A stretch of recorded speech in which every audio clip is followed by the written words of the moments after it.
नवंबर का महीना चल रहा है। यदि आप चाहते हैं कि आपके गुलाब के पौधे काफी अच्छे घने हो जाएं और अभी उनमें फूल आ रहे हैं, जैसे आप देख रहे हैं मेरे पौधे में बहुत सारे फूल और कलियां खिले हुए हैं, तो जो काम मैं करने वाली हूँ अपने गुलाब के पौधे में वो आप भी कर सकते हैं और जो फर्टिलाइजर मैं दूंगी वो आप भी दे सकते हैं। हेलो फ्रेंड, मैं सबिता ग्रीन गार्डन गुजरात से। गुलाब एक परमानेंट फ्लावरिंग प्लांट जरूर है, लेकिन इसकी सुंदरता विंटर के टाइम ही देखने को मिलती है। अब इसका टाइम आ गया है, सर्दियां जैसे जैसे बढ़ेंगी गुलाब आपका बहुत ही अच्छे से बढ़वार भी करेगा और बहुत अच्छे से फ्लावरिंग भी करेगा। इस बार मैंने गुलाब के जितने भी काम करे हैं सारे ही आप लोगों के साथ में शेयर किए हैं। तो अब हमको पौधे को बुशी बनाना है, क्योंकि मैंने अपने सारे ही गुलाब के पौधों की हार्ड प्रूनिंग करी थी। बड़ी बड़ी ब्रांचेस को हार्ड तरीके से मैंने कट कर दिया था। अभी आप देख सकते हैं उनमें न्यू न्यू ग्रोथ आ रही है और उनमें फूल भी आ रहे हैं। जैसे जैसे ग्रोथ बड़ी हो रही है वैसे वैसे आप देख सकते हैं फूल और कलियां खिल रही हैं। ये जो फ्लावर आप देख रहे हैं ये बेला गुलाब, जो वाइन गुलाब बोलते हैं, क्लिम्बिंग रोज, इसकी भी मैंने आपके साथ में प्रूनिंग रिपोर्टिंग शेयर की थी। तो अभी आप देख सकते हैं इसमें बहुत सारी ब्रांचेस आ रही हैं और बहुत सारी कलियां भी खिल रही हैं। तो अब हम इस पौधे को बुशी बनाएंगे और इसकी पत्तियां चमकदार रहे, पौधा अच्छे से बढ़वार करता रहे और पौधे में बहुत सारी नई नई सी ब्रांचेस आए, उसके लिए हम इसमें फर्टिलाइजर देंगे। उसके पहले बहुत सारे लोगों के क्वेश्चन रहते हैं कि अभी हम गुलाब के पौधे लगा सकते हैं? तो ये विंटर, पूरा ही विंटर एक ऐसा टाइम है जिस टाइम पर आप नए गुलाब के पौधे अगर लगाना चाहते हैं तो बेझिझक लगा सकते हैं। और इस टाइम पर अगर आप गुलाब के पौधे लगाते हैं, रिपोर्टिंग करते हैं, या तो आप रूट को पूरा ओपन करके करते हैं या फिर रूट बॉल के साथ में भी करते हैं, तब भी पौधा आपका बहुत अच्छे से बढ़वार करेगा। ये जो फूल आप देख रहे हैं ये डबल डिलाइट का प्लांट है, जिसमें फर्स्ट फ्लावर ब्लूम हुआ है प्रूनिंग के बाद में। तो अभी इसकी ग्रोथ बहुत अच्छे से नहीं है, इसमें बहुत ज्यादा ब्रांचेस नहीं है। तो अब इस पौधे को भी हम अच्छा हेल्दी बनाएंगे और जितने भी मेरे सारे पौधे हैं उन सारे ही पौधों पर आज मैं काम करने वाली। दूसरी जरूरी बात, यदि आप गुलाब के पौधे लगाने के शौकीन है तो आपको हमेशा याद रखना है कि गुलाब के पौधे को सवेरे से जब सूर्य उदय होता है तब से लेकर सूर्य आज तक की धूप लगनी चाहिए। और यदि पूरे दिन की सनलाइट नहीं लगती है तो कम से कम दोपहर तक की जो हार्श धूप रहती है सर्दियों की, क्योंकि सर्दियों में तो ठंडी वाली ही धूप रहती है, लेकिन धूप इसको लगनी चाहिए। ये मेरा वही गुलाब है येलो कलर का, जिसका मैं टाइम टू टाइम आपके साथ में अपडेट शेयर कर रही हूँ। इसमें 2 फ्लावर ब्लूम हुए हैं और फ्लावर के कलर भी फेड हो चुके हैं। थोड़ा सा लेट हो गई हूँ लेकिन अभी आपको मैं दिखा रही हूँ, ये है उसका अपडेट। और नीचे से खाली इसमें एक ही ब्रांच है और कोई भी ब्रांच नहीं है, और ऊपर की साइड में ये बहुत अच्छे से ग्रो करेगा। और जैसे जैसे इसमें ग्रोथ होगी सारे ही आपके साथ में शेयर करूंगी। एक नई ब्रांच निकली है, पहले ये 2 ब्रांच थी, अभी जो है इसमें एक नई ब्रांच भी निकली है जिसमें कली खिली हुई है। अब सारे ही पौधों में वर्क करके दिखाना पॉसिबल नहीं है, तो एक पौधा उठा लेती हूँ, उसी में करके आपको दिखाती हूँ। तो यहाँ पर आप देख रहे हैं एक पौधा मैंने ले लिया है। ये पिछले साल छोटा सा बेबी प्लांट लेकर आई थी मैं नर्सरी से, छोटे छोटे पॉली बैग में लगे रहते थे, जो मुझे 30 रुपए में मिला था। अभी ठंडी में आप नर्सरी अगर विजिट करते रहेंगे तो आपको कभी ना कभी ये प्लांट मिल जाएंगे छोटे छोटे से पॉली बैग में लगे हुए। तो अभी आप देख सकते हैं इस तरीके से अभी इसमें डी शेप में फ्लावर खिल रहे हैं, मतलब इनका कोई विशेष शेप नहीं है। और ब्रांच आप देख सकते हैं काफी सारी इसमें नए नए सूट्स निकल रहे हैं, नई नई सी ब्रांच निकल रही हैं। अब जब आप रिपोर्टिंग करते हैं तो इस पार्ट को आप थोड़ा सा और नीचे दबाएंगे तो यहाँ से आपको और भी नए नए सूट्स निकलते दिखेंगे, जिनको बोलते हैं बेसल सूट्स। यहाँ पर आप देखिए एक बेसल निकल रही है। तो ये जो रहते हैं ये काफी हेल्दी रहते हैं, लेकिन इनको बचा के रखना के लिए बहुत सारे वर्क करने पड़ते हैं। अब मैं गुलाब में जब भी कोई काम करती हूँ तो आपके साथ में जरूर साझा करती हूँ। तो अभी हम इसकी पूरी क्लीनिंग कर लेंगे। गुलाब एक ऐसा प्लांट है जिसको सफाई बहुत पसंद होती है, गुलाब फूलों का राजा होता है। और ये गुलाब एक ऐसा प्लांट है इसकी केयर भी राजाओं की तरह ही करनी पड़ती है, इसके नखरे काफी ज्यादा होते हैं। हालांकि मैं बहुत ज्यादा केयर नहीं कर पाती हूँ इनकी, जिसके कारण से इनमें जो आप देख सकते हैं पेस्ट अटैक होते रहते हैं। तो मैं जो करती हूँ वही दिखाती हूँ, उसके बाद भी मुझे बहुत अच्छी फ्लावरिंग मिलती है। यदि आपके गुलाब के पौधे में बेसल सूट्स नहीं निकल रही हैं, नई नई सूट्स काली हो जा रही हैं, तो अभी मैं आपको बताऊंगी कि आपको क्या काम करने हैं। आज मैं सारे काम आपको करके दिखाऊंगी। जितनी बड़ी बड़ी घास थी हटा ली है, अब ये जैसे जैसे बड़ी होगी उसको मैं हटाती जाऊंगी। उसके बाद में हमको फेवरेट काम करना है गुलाब का, जो है गुड़ाई। अब गुलाब के पौधे में गुड़ाई कर रहे हैं तो याद रखना है कि ऊपर की थोड़ी सी मिट्टी सूखी होनी चाहिए। जैसे आप देख रहे हैं मैं गुड़ाई कर रही हूँ तो ये ऊपर की मिट्टी जो है इस तरीके से भुरभुरी हो जा रही है, ऐसी मिट्टी होनी चाहिए, तब आपको गुड़ाई करनी है। और गुड़ाई जब भी करनी है सेंटर के जो रूट पॉइंट है उसको आपको बिल्कुल भी नहीं टच करना है, साइड साइड में ही गुड़ाई करनी है। और गुलाब के पौधे को 7 से 10 दिन में अगर आप गुड़ाई करेंगे तो इसकी रूट काफी अच्छे से डेवलप हो पाएंगी। अगर मिट्टी गीली है ये थोड़ा सा ऊपर नीचे कर दीजिए और छोड़ दीजिए, उसमें पानी वगैरह मत डालिए उस दिन। अगर आप एक दिन पानी नहीं डालेंगे तो पौधा आपका बिल्कुल भी मरेगा नहीं। अगर आप सोच रहे हो कि ऊपर की मिट्टी एकदम ड्राई दिख रही है तो ये मिट्टी पूरी सूख गई है, बिल्कुल भी नहीं। आप उसको खुरच के देखिए, नीचे मिट्टी गीली होगी, क्योंकि सर्दियों में जल्दी से मिट्टी ड्राई नहीं होती है। स्पेशली अगर आपने बेलड्रम सॉइल बनाई है, मतलब जिसमें सैंड की मात्रा ज्यादा रखिए, वो भी अगर आप एक बार अच्छे से पानी दे देते हैं तो दूसरे दिन मिट्टी आपकी बिल्कुल भी ड्राई नहीं होगी। तीसरे दिन आप पानी देंगे तो आराम से। मैं अभी ऐसा ही करती हूँ, जैसे मैंने परसों पानी दिया था, कल नहीं दिया, आज इसकी गुड़ाई करूंगी, फिर इसमें फर्टिलाइजर के साथ में पानी भी दूंगी। अब जो लोग बोलते हैं कि हमारे पौधे में ऐसी लाल लाल पत्तियां आई, नए नए सूट्स आए, जैसे कि यहाँ पर निकल रहे हैं, नई नई ब्रांचेस आ रही हैं, तो ये नए सूट्स काले हो गए और जो है वो बढ़े नहीं, तो उसका रीजन मैं बता देती हूँ। उसका रीजन ये है कि इसको नमी नहीं मिली, इसको मॉइस्चर नहीं मिला।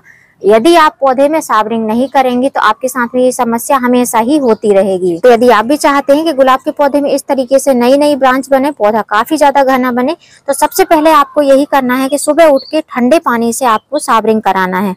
जो टैंक में भरा हुआ पानी रहता है इस टाइम तो काफी अच्छा ठंडा हो जाता है, उसी पानी से आपको स्प्रे बोतल में पानी भर के बहुत अच्छे से पत्तियों पर और ब्रांचेस पर साबरिंग कर देनी है। अगर आप साबरिंग कर देंगे तो अगर मिट्टी में आप पानी भी नहीं डालेंगे 1 दिन तक 2 दिन तक और डेली साबरिंग करते रहेंगे तो जितना पानी पौधे को चाहिए मिल जाएगा, और पत्तियों से पानी और भोजन दोनों ही पौधा बहुत अच्छे से ग्रहण कर लेता है। तो जो लोग बोलते हैं कि हमारे पौधे में जो नए नए सूट्स आते हैं, नई नई ब्रांच आती हैं, वो काली हो जाती हैं, सूख जाती हैं, तो उसका रीजन यही है कि उसमें मॉइस्चर नहीं रहता है। जब मॉइस्चर नहीं रहेगा ब्रांच में तो वो कलियां बने या फिर ब्रांच नहीं आ रही है, वो सारी ही सूख जाएंगी। अब यदि आप भी चाहते हैं मेरी तरह छोटे से पौधे को जल्दी से घना करना, तो उसके लिए आपको करना क्या है, इस तरीके से एक सीजर और प्रूनर लेना है, उसमें आपको ऐसे एलोवेरा जेल अच्छे से रब कर लेना है, जिससे कि कोई भी इसमें अगर आप कट करें तो उसमें पौधे में दिक्कत नहीं होनी चाहिए। तो इस तरीके से मैं ऐसे एलोवेरा जेल को इसमें रब कर लेती हूँ, इसकी पत्ती से ही जेल लेके।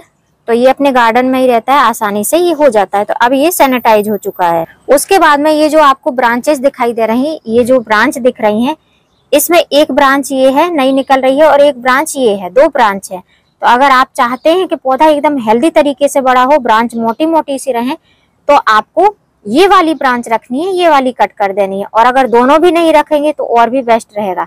तो फ्लावरिंग का लालच ना करते हुए आपको ब्रांच को ऐसे कट लगा देना है। और यहाँ पर आप देख रहे हैं, यहाँ पर ये कली खिली हुई है, तो इस कली का भी हमको लालच नहीं करना है। अब ये कली में कलर आने के पहले इसको हम हटा देंगे। अभी इसको हम नहीं हटाएंगे क्योंकि अभी काफी सॉफ्ट है और नीचे से अभी कोई नया सूट नहीं दिखाई दे रहा है।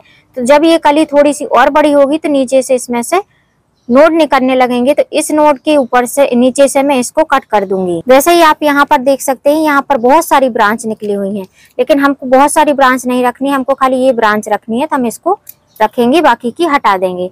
तो इससे हम प्रूनिंग करने से क्या होता है कि पौधा हमारा अच्छा हेल्दी बनता है और हरा भरा रहेगा, घना पौधा बनेगा। जैसे इस पौधे के सारे ही फूल कट कर दिए, आधी आधी थोड़ी थोड़ी सी ब्रांचेस को कट कर दिया है, वैसे ही सारे पौधों के फूल को कट कर लूंगी। उसके बाद आपको मैं दिखाती हूँ। अभी आप देख सकते हैं इतने फूलों को मैंने कट कर दिया है, और खाली फूल ही कट नहीं किए हैं, इस तरीके से ब्रांच के साथ में फूलों को कट किया है। अब यहाँ पर आप देख रहे हैं, ये है मिनिएचर रोज। ये मिनिएचर रोज में छोटे छोटे से फूल लगते हैं, लेकिन बहुत ही सुंदर रहते हैं। तो इसकी हमने जो है नहीं करी है थोड़ी सी कटाई छटाई, क्योंकि इसमें कलियां भी आ रही हैं और ये अपने आप ही बढ़ता रहता है। इसको बहुत ज्यादा प्रूनिंग कटिंग की जरूरत नहीं रहती है। दूसरा प्लांट है ये क्लिम्बिंग रोज, जिसको बेला गुलाब बोला जाता है। इसकी भी मैंने कटाई छटाई नहीं करी है। इसके फूल जब कलियां अच्छे से ब्लूम हो जाएंगी तो एक बार फिर से इसको प्रून करूंगी।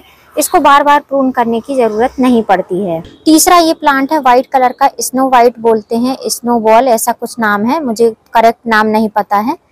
तो इसकी भी मैंने अभी कुछ भी प्रूनिंग कटिंग नहीं करी है। इसके फ्लावर अच्छे से ब्लूम हो जाएंगे, उसके बाद में थोड़ी सी कटाई छटाई इसकी बाद में भी कर दूंगी। अब ये जितने भी फ्लावर हैं, अगर आपके पौधे में बिल्कुल भी पेस्ट अटैक नहीं हुआ है तो आप इनको किसी भी कंपोस्ट बिन में डाल सकते हैं, या फर्टिलाइजर भी बना सकते हैं, लिक्विड फर्टिलाइजर इसका बना सकते हैं। लेकिन मेरे पौधे में पेस्ट अटैक है अभी, तो इनको मैं सीधे डस्टबिन में डालूंगी। इनको कहीं भी किसी भी कंपोस्ट बिन में नहीं डालूंगी, क्योंकि मैं ऑर्गेनिक गार्डनिंग करती हूँ, ऑर्गेनिक रोज उगाती हूँ, तो उनमें पेस्ट अटैक रहता ही है। लेकिन मुझे फ्लावर पसंद है, तो फ्लावर तो मुझे मिलते ही रहते हैं, इसलिए मैं बहुत ज्यादा पेस्ट अटैक से परेशान नहीं होती हूँ। बस 2 ही चीज यूज करती हूँ जो आपको हमेशा हर वीडियो में बताती हूँ। एक है चिल्ड वाटर का स्प्रे करती हूँ, दूसरा है नीम ऑयल।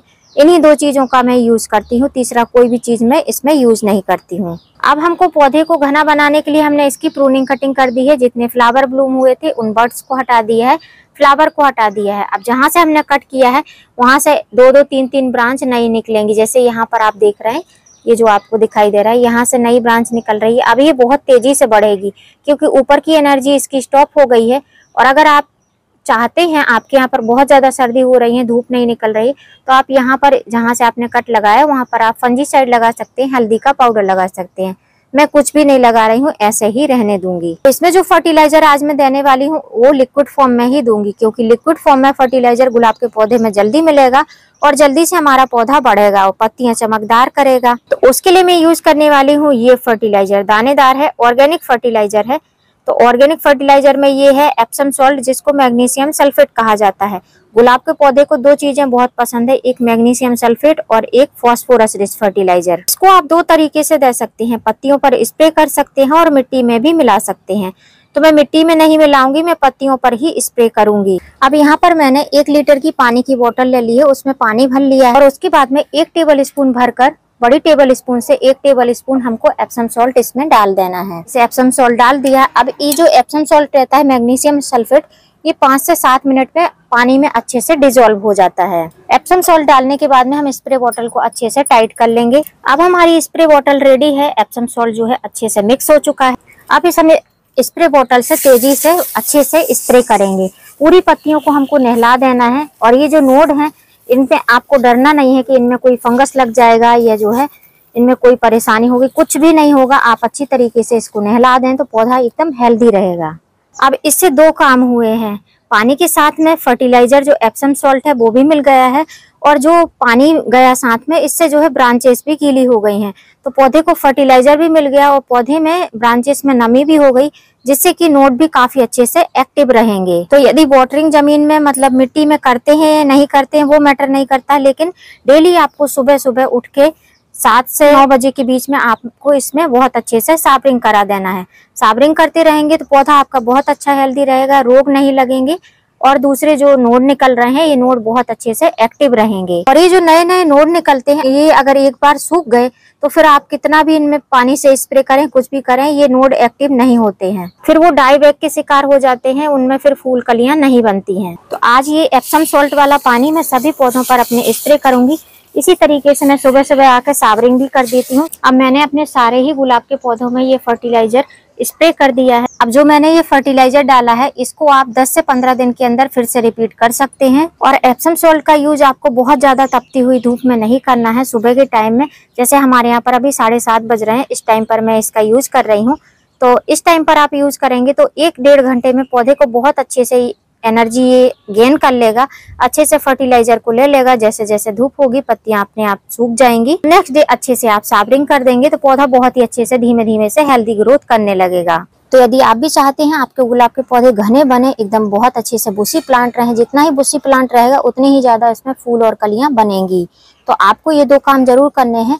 सबसे पहला काम आपको इनकी पिंचिंग कर देनी है। जो बर्ड्स बन रही हैं उनको आपको पिंच कर देना है। तो हर पौधे की पिंचिंग अलग अलग तरीके से रहती है, वैसे गुलाब के पौधे की भी पिंचिंग अलग तरीके से रहती है, जो कि आपके साथ में मैंने अभी शेयर किया था। दूसरा काम, 10 से 12 दिन के अंदर आपको इसको एप्सम सॉल्ट जरूर देना है। मैग्नीशियम सल्फेट से पत्तियां भी चमकदार रहती हैं, पौधा एकदम प्रकाश संश्लेषण की प्रक्रिया को अच्छे से एक्टिव रखता है। उम्मीद करती हूँ फ्रेंड वीडियो हेल्पफुल रहा होगा। वीडियो यदि अच्छा लगा हो तो वीडियो को लाइक करना, चैनल पे न्यू है तो चैनल को सब्सक्राइब करना बेल आइकन के साथ, जिससे कि आने वाली हर वीडियो की नोटिफिकेशन आपको मिल सके। फिर मिलूंगी किसी नई वीडियो में नए टॉपिक के साथ, तब तक के लिए हैप्पी गार्डनिंग।